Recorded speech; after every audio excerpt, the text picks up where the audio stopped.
Halo semua, balik lagi di channel Toraokun. Sebelum pembahasannya dimulai, silahkan klik tombol subscribe dan aktifkan lonceng notifikasinya supaya kalian gak ketinggalan info dan teori terbaru seputar One Piece. Buat kalian yang mau informasi tambahan soal SBS atau databook, kalian bisa follow Instagram Toraokun. Di sana admin akan memposting soal SBS, databook, dan berbagai teori singkat. Sekarang lanjut ke pembahasan. Vegapunk sukses mengguncang dunia melalui rekaman yang dia siarkan. Saat rekaman tersebut baru memasuki isi pembahasan, dia langsung berkata bahwa dunia ini akan tenggelam ke dalam lautan. Berhubung informasi itu datang dari orang sekaliber Vegapunk, maka sudah tentu dia tidak akan asal bicara, melainkan hal tersebut didasarkan oleh data-data yang kuat. Perkataan Vegapunk soal dunia yang akan tenggelam ini memunculkan banyak pertanyaan. Apakah ada dalang yang merencanakan hal ini? Dan kalau memang ada, apa tujuan dari penenggelaman dunia? Selain itu, apakah ada cara untuk menanggulangi hal tersebut bila benar-benar terjadi? Mari kita mulai pembahasan dari siapa dalang di balik hal ini. Sosok yang ingin menenggelamkan dunia tidak lain adalah sang pemimpin tertinggi pemerintah dunia, yaitu Im Sama. Ada permainan kata yang menarik dari nama Imu. Nama tersebut bila dibalik menjadi Umi, yang dalam bahasa Jepang berarti lautan. Hal itu bukan kebetulan, melainkan Eiichiro Oda memang telah merencanakan sesuatu dalam memberi nama Imu, yang jika dibalik menjadi Umi atau lautan. Besar kemungkinan Im Sama adalah orang yang ingin dunia tenggelam ke dalam lautan. Namun muncul pertanyaan baru terkait hal ini. Apa tujuan dari Im Sama untuk membuat dunia tenggelam? Bila kita ingat kembali, pemerintah dunia sering melakukan pembersihan dengan menghancurkan atau menghilangkan tempat tertentu. Membuat dunia tenggelam adalah pembersihan terbesar dan terakhir yang ingin dilakukan oleh Im Sama. Tujuan dari Im Sama adalah menciptakan dunia yang baru, di mana dia menjadi sang dewa dengan kekuasaan yang mutlak, sekaligus menjadi awal dari kehidupan dalam dunia baru tersebut. Hal ini tentu mustahil untuk dilakukan di dunia yang ada saat ini, karena saat ini ada terlalu banyak orang, terlalu banyak pemikiran, dan terlalu banyak musuh. Maka Im Sama ingin memusnahkan orang-orang yang ada di dunia saat ini dan memulai kehidupan di dunia yang baru. Dalam kehidupan di dunia yang baru itu, pemikiran orang-orang akan ditanamkan bahwa Im Sama adalah dewa dan penguasa mutlak, sehingga apabila mereka telah didoktrin seperti itu sedini mungkin, maka mereka akan menganggap hal tersebut sebagai kebenaran dan tidak akan menentang Im Sama. Bagaimana cara Im Sama menenggelamkan dunia? Tentu mengendalikan seluruh air yang ada di lautan. Entah kekuatan apa yang dipakai oleh Im Sama, bisa jadi itu adalah kekuatan alami dia untuk mengendalikan lautan, atau mungkin dia memakan buah iblis yang bisa mengendalikan air atau lautan. Ini memang bertentangan dengan hukum buah iblis itu sendiri yang menjadi musuh dari lautan. Namun tidak menutup kemungkinan bila ada buah iblis tertentu yang memang bisa mengendalikan air atau lautan. Im Sama masih butuh waktu untuk bisa menenggelamkan dunia karena sepertinya butuh energi yang banyak dan persiapan tertentu untuk melakukan hal tersebut.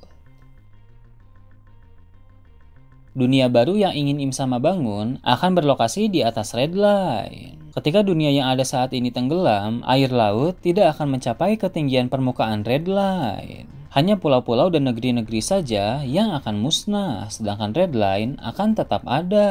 Jadi, di sanalah dunia dan kehidupan baru yang ingin diciptakan oleh Im Sama. Red Line sangat besar dan luas, itu adalah benua yang mengelilingi bumi, sehingga tempat tersebut memang cocok dengan rencana Im Sama yang telah dia susun secara matang. Sepertinya dia juga sudah punya rencana untuk menghancurkan pulau manusia ikan dan menghabisi penghuni di sana karena Im Sama khawatir jika dunia tenggelam, para manusia ikan akan tetap bertahan. Rencana Im Sama untuk menenggelamkan dunia telah dibuat sejak lama dan orang-orang yang hidup di kerajaan kuno pada masa lalu telah mengetahui hal ini. Maka mereka pun menyiapkan antisipasi untuk menyelamatkan banyak orang pada masa depan bila dunia benar-benar tenggelam. Kita tahu ada kapal berukuran sangat besar bernama Noah. Tujuan dari penciptaan Noah adalah untuk menyelamatkan banyak orang pada masa depan saat dunia tenggelam. Noah diciptakan atas keinginan Joy Boy, tapi para pekerja yang membuat kapal tersebut adalah ras Buccaneer. Inilah mengapa Ras Bucanir diburu oleh pemerintah dunia dan dianggap telah melakukan dosa atau kejahatan pada masa lalu. Padahal hal sebenarnya yang mereka lakukan hanyalah menciptakan kapal Noah dengan tujuan menyelamatkan orang sebanyak mungkin pada masa depan nanti. Noah dibuat oleh Ras Bucanir cukup masuk akal karena untuk menciptakan kapal sebesar itu memang dibutuhkan orang-orang yang besar dan juga kuat. Selain Noah, ada juga Zunisha, sang gajah raksasa. Zunisha aslinya tidak berukuran seperti yang kita lihat sekarang. Dia menjadi sebesar itu karena serangkaian metode sains yang dilakukan oleh para ilmuwan di kerajaan kuno. Hal itu dilakukan atas permintaan Joy Boy, dan Zunisha pun setuju karena telah dikonfirmasi bahwa sang gajah itu berteman dengan Joy Boy. Jika pada masa depan nanti dunia tenggelam, punggung Zunisha bisa dijadikan tempat tinggal seperti yang dilakukan oleh Sukumi. Namun, perlu diingat bahwa hal-hal ini dibuat untuk antisipasi, bukan kepastian. Ada cara untuk membuat dunia tidak jadi tenggelam, karena jika dunia benar-benar tenggelam, tidak peduli walau ada Zunisha dan kapal Noah, korban yang jatuh tetaplah akan sangat banyak. Maka akan lebih baik jika hal tersebut bisa dicegah.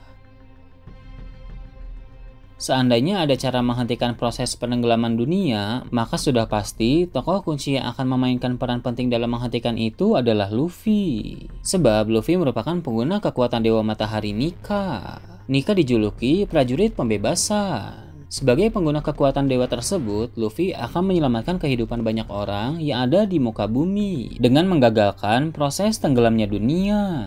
Bagaimana detailnya Luffy akan menghentikan proyek untuk menenggelamkan dunia dari Im Sama memang masih belum diketahui, namun hal tersebut pasti berkaitan erat dengan One Piece. Harta legendaris One Piece bukan sekedar harta biasa, harta itu juga sangat penting untuk digunakan menyelamatkan dunia. Jika dunia tidak jadi tenggelam karena Luffy, apa yang telah dibuat oleh kerajaan kuno sebagai langkah antisipasi seperti kapal Noah dan Zunisha tetaplah tidak sia-sia. Sebab mereka bisa digunakan untuk hal penting lain. Zunisha tetap bisa menjadi tempat tinggal bagi Sukumi.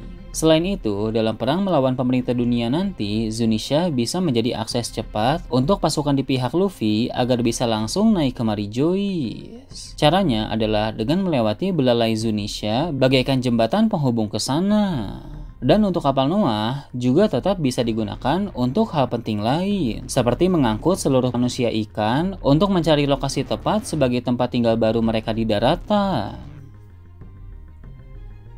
Nah, itu tadi berbagai hal menarik pada chapter 1114.